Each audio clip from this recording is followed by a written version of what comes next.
You know, one of the fascinating things about Bitcoin, and it's a massive growth, back in 2009, you could have bought Bitcoin for about 10 cents a Bitcoin. Now what happened was many people did buy some Bitcoins, forgot all about it, came and opened it again in that peak run that we saw, and were worth multi-millions of dollars. Now, of course, we can't go back in time, just the same as we can't go back and buy Amazon at $1. But what we have an opportunity to do here, and I truly believe this is where the opportunity comes, is to be involved in something that I think will have massive implications globally and a lot more growth in this space. The market right now is still very small, it is still very early, and there's still plenty of time. It's an exciting space. Wouldn't it have been nice to have bought Bitcoin back in 2010? From those very early Silk Road days, of course, the market has grown, the technology has grown with it, and so too has its massive audience into the mainstream. That's the very fact that I'm talking to you now and that you know what Bitcoin is, even if you haven't bought one yet. The thing is, with Bitcoin nowadays, we've got a lot more eyes on it. In 2007, we saw Bitcoin break up through $1,000 and move back down. Throughout that year, we went from $1,000 all the way up to a peak of nearly $20,000. Now what that did was it brought a lot of eyes to the space. These are eyes outside of the Silk Road eyes. I'm talking tech people, some investors, some very, very intelligent people, and perhaps that's when you first heard about Bitcoin as well.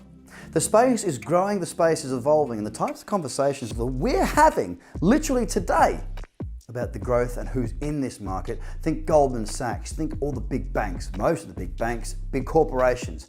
Just about everybody is working, looking, exploring what Bitcoin and the greater blockchain technology can do for their business. Why?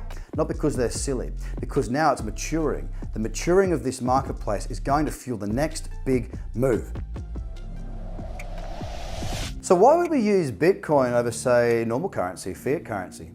Well, if you've ever traveled, you've probably found the need to send money around from border to border. One of the places that we used to see this happen a lot, and where it's been implemented massively, is in these second and third world countries where people may travel to get employment and want to send money home to their families. Well, if you use one of these current companies to send money across borders, the fees are quite phenomenal. Yeah, they're doing a good trade, and I can understand why they're not really that big a fan of Bitcoin and cryptocurrency as a whole. It makes sense to me. If I was in their business, I wouldn't like it either. Why? Because it's cheaper and faster. This means that Bitcoin is being used all over the world. It's a truly global currency. And of course, with that limited supply, as the demand grows, it's pretty easy to work out what might go on next from there. Now I'll give you an example. When I moved to London, 12, 13 years ago, I don't live in London anymore, but I spent time there. I needed to have an address to get a bank account open. But I didn't have a permanent address because I didn't have a bank account. I needed a bank account to confirm who I was to get an address. It was just a catch-22, and it was phenomenally difficult and backward and twisted, and I was stuck. What saved me was having a family member over there, and they allowed me to work with them to get an address and a bank account open. With Bitcoin, you don't need to do this. It is there for you when you need it. It is very straightforward, very simple to use.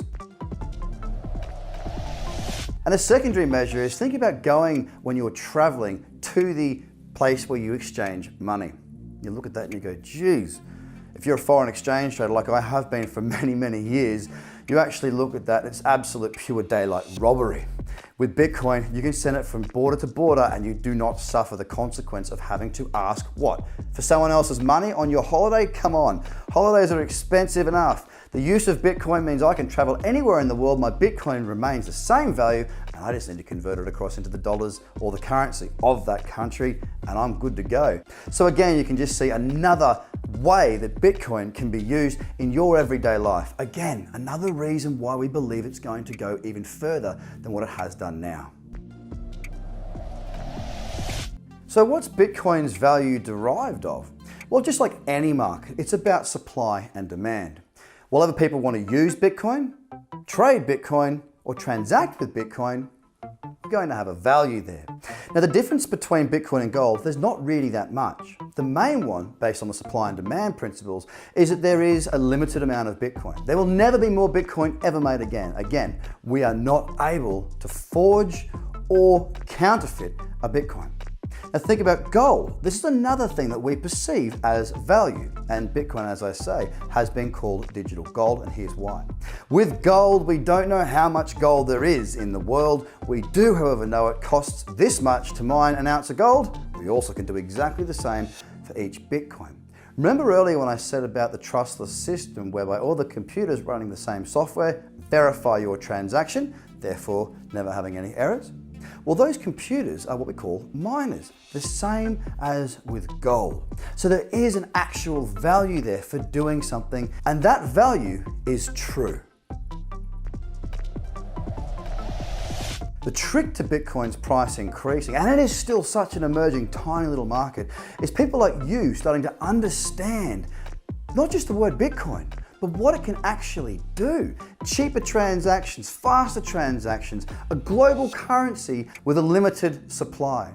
You're starting to understand exactly why so many of the world's most genius people are involved in this space and extremely excited. It's why I'm here, and it's why I've put so much time and effort to researching and working within this space. Bitcoin, as far as I'm concerned, has a long way to go, and it's not just based on my views, guys. Find out for yourself. But what I can tell you is this: with great demand and limited supply, we have opportunities. Can you see that, or are you going to miss this?